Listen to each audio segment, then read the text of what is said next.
All right, ladies and gentlemen, welcome to the Dunkin Music Lounge. We're Kiss 95.7 and KC 101. Let's give a big Connecticut welcome to Isabella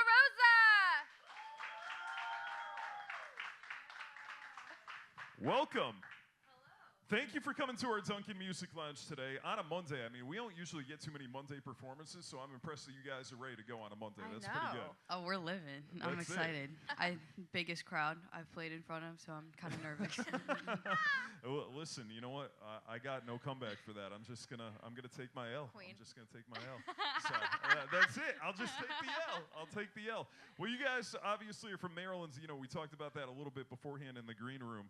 You know, how much time have you spent? Is this your first time in Connecticut? Have you been to Connecticut before or no? I'm looking at Thomas because I don't remember anything. We've been to Connecticut. Okay, they have been to Connecticut. They've been to Connecticut because I know you went to New York for school for a little while, so obviously you were kind of in the hood. You know, it's really cool to see, you know, your combination, I think. Tell me a little bit about, you know, working together and how that has really influenced you, you know, positively in your growth as an artist.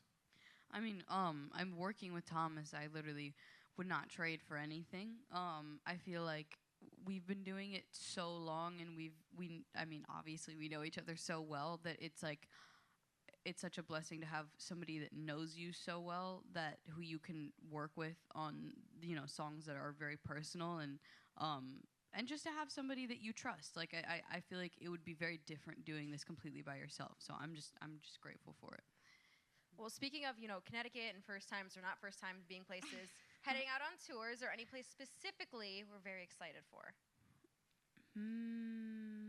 Boston. Thomas is Boston. Okay. We were saying that Boston, I feel like, always sells out one of the first shows, and it's so interesting.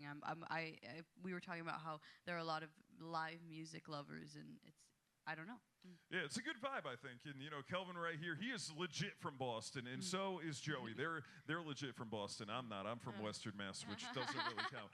But they're legit from Boston, and they know, like, the music and the sports, like, going there for either one of them, you know you're going to have a great time. You know that people are really going to interact with you. So I think you've seen that. You played the Kiss 108 Kiss concert, you know, and they had Doja Cat on there. Tell me what it was like to play a concert with Doja Cat. Like, you know, knowing as an up-and-coming newer artist, how awesome that had to be. It was crazy. I first of all, I had to be pried away from her show because we were like, we want to beat the Rush, and I was like, I want to watch Doja Cat, and then Relatable. and yeah, no, literally, and then what was it? I was gonna say something and I forgot.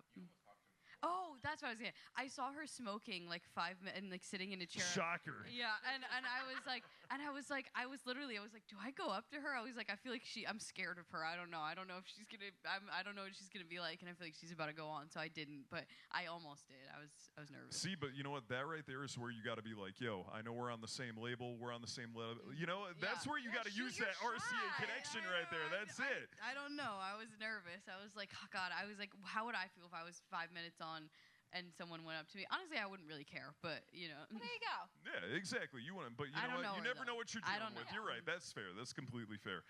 So one thing I found really interesting, you know, learning a little bit more about you is the songwriting process, where you guys have been, you know, putting hooks together and like getting them out on TikTok and kind of working backward from there. Tell me a little bit about that and like how that approach is so unique. I feel like, I mean, TikTok is literally the only. I mean, I don't know how I would, you know, be where I am without it. And I feel like, to be honest, we started writing hooks and teasing them on TikTok because we're lazy, and we're like, okay, we're just gonna like kind of see what reacts better and kind of what people like more, and then when we have a feel for what people like more, then we can just write the rest of the song. I mean, listen, whether it's lazy or not, number one, is brilliant, and number two, it ends up working out. So I feel like that's a good thing. What's like your benchmark when you're throwing all that out there to like see what sticks or like what people interact with? I don't know. I feel like it differs every time. I feel like also the standards keep getting higher and higher, and I feel like now I don't even know what it is, but I feel like it's got to be something big. I don't know. But it's interesting because I feel like now we're starting to look at things where like there's a song that, you know, people have been asking forever, and I'm like, it's maybe not like the biggest song, but I'm like, but I should put it out. So I don't know. It kind of like differs. It's gut instinct, I feel like, a lot of the time. Awesome. So with social media being so big for you, and you said like you like to listen to your fans and what they want to see, when they come to your show, what do you want them to walk away taking from you guys?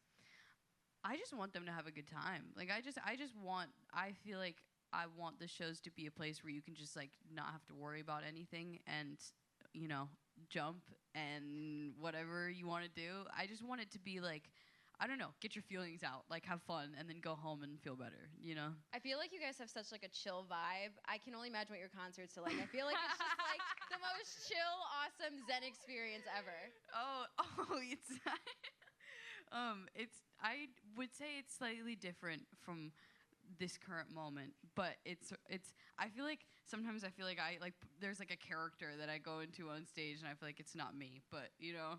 Now, does the character have a name? Do we have like a stage alter ego? Do you talk to it?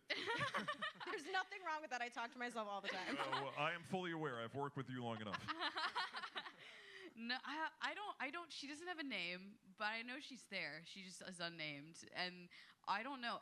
Usually, just before I go on, I have this motorcycle helmet that I wear as I walk on stage, and I'm like, I'm literally God. Like I'm actually God, and if everyone has to think I'm like the second coming of Jesus when I walk on stage. So you know. So then maybe alter ego is God. Yeah. No, I am God. I'm just going to start praying. Forgive me of my sins. All right, Isabella LaRosa here in our Dunkin Music Lounge. That was a great way to